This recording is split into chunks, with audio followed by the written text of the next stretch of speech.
किसको दिखाऊं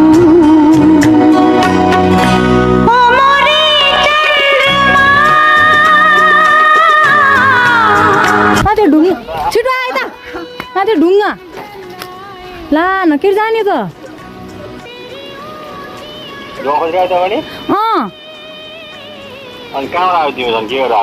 यहाँ